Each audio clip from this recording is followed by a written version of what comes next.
สวัส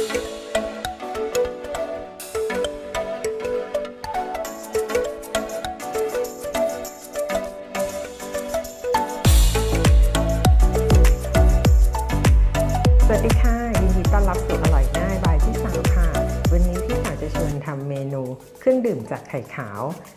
ก็สามารถทำเครื่องดื่มได้นะคะแล้วก็อร่อยด้วยเมนูนี้ชื่อว่า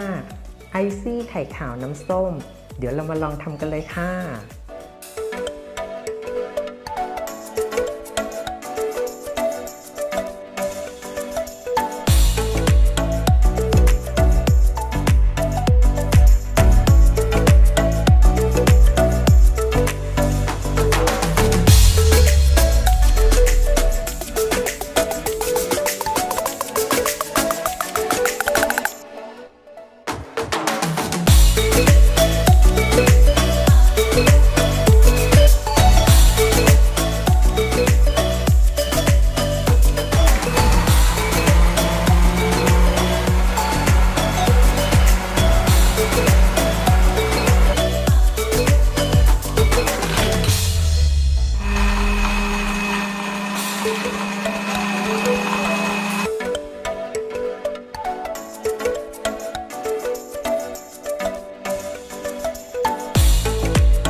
ของพี่สาวอย่าลืมกดไลค์ กดแชร์ กด Subscribe แล้วก็กดกระดิ่ง